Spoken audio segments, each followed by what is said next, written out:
PGTRB Tamil eligible டெஸ்ட்டுக்கு கொடுத்துருக்க syllabus தான் இது பாருங்க. இதில் வந்து ஃபர்ஸ்ட் எடுத்துனா என்ன கொடுத்துருக்காங்கன்னா மொழின்னு கொடுத்துருக்காங்களா. உரைநடை, தமிழ் சொல்வளம் குறித்த கொட்டுரை, செய்யுள், தமிழ் மொழியின் சிறப்பினை உணர்த்தும் கவிதைகள், துணைப்பாடம், உரைநடை குறித்த உரையாடல், இலக்கணம், எழுத்து சொல் இலக்கணம்.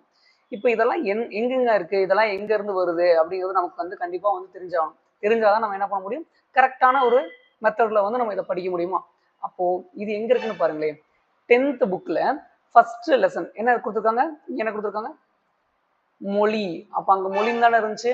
அதுல வந்து அன்னை மொழியை எது பத்தி கூறும் அப்படின்னா தமிழ் மொழியின் சிறப்புகளை பத்தி கூறும்.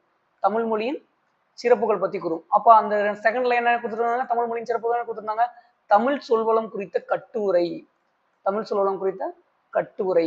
அப்போ அங்க ஃபர்ஸ்டா என்ன கொடுத்துருக்காங்களோ அதுதான் வந்து இந்த முதல் இயல் இங்க இருக்கு எல்லாமே. அப்ப இதை படிக்கும் போதுதான் உங்களுக்கு அதுக்கான ஆன்சர் வந்து நமக்கு தெரிய ஆரம்பிக்கும். இதை ஃபுல்லா நம்ம படிச்ச போதுதான் நமக்கு வந்து இந்த ஃபர்ஸ்ட் டேபிள் காலம் வந்து கம்ப்ளீட் ஆகுது.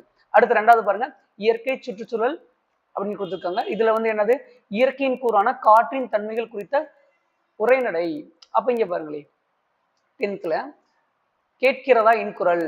இது வந்து என்னன்னா காற்றை பத்தி தான் பேசும். இதுவும் காற்றை பாடல், முல்லைப்பாட்டு, புயலிலே ஒரு தோணி, தொகாநிலை தொடர். அப்போ அதோட செகண்ட் டேபிள் காலம் வந்து எங்க வந்திருக்குன்னா வந்து இரண்டாவது இயலுக்கு வந்திருக்கு. அப்போ ஃபுல் அண்ட் ஃபுல் வந்து 10th இயல்ல இருக்கிற மொத்தம் எத்தனை இயல் இருக்குது, 10th மொத்தம் எத்தனை இயல் இருக்கு அப்படின்னா மொத்தமா வந்து 9 இயல்கள் இருக்கு. மொத்தமா எவ்வளவு இயல் இருக்கு, 9 இயல்கள் இருக்கு. இந்த 9 இயல்களையுமே வந்து நம்ம வந்து நல்லா படிச்சுட்டு போனோம் அப்படின்னா தான் நமக்கு வந்து இந்த தமிழ் எலிஜிபிலிட்டி டெஸ்ட்ல நிறைய மார்க் ஸ்கோர் பண்ண முடியும். அது மூலமா தான் நம்ம வந்து எலிஜிபிலிட்டி ஆகும். ஸோ இதுக்கான டெஸ்ட் பேட்ச்,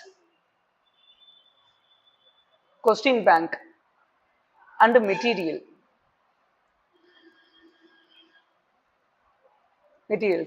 இது எல்லாமே வந்து நம்ம ப்ரொவைட் பண்ணிட்டு இருக்கோம்.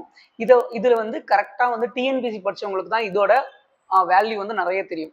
ஸோ இங்க நிறைய விஷயங்கள் வந்து கொஸ்டினா மேக் பண்றதும் சரி, இந்த ப்ரீவியஸ் கொஸ்டினை பார்த்து உங்களுக்கு கொஸ்டின் எடுத்து கொடுத்து அதை கொஸ்டின் பேங்கா ரெடி பண்றதுக்கும் சரி, நிறைய விஷயங்களை வந்து நாங்க உங்களுக்கு ஃபேவரா பண்ணிட்டு இருக்கோம். இது மூலமா நீங்க வந்து ரொம்ப எவ்வளவு டேஸ் இருக்குன்னா கிட்டத்தட்ட 80 டேஸ் தான் இருக்கு. அந்த 80 டேஸ்க்குள்ள வந்து ரொம்ப காம்பாக்டா நீங்க படிச்சுட்டு போகணும். எப்பயுமே வந்து அதிகமா படிச்சுதான் நம்ம பாஸ் பண்ணணும்னு நினைக்கவே கூடாது.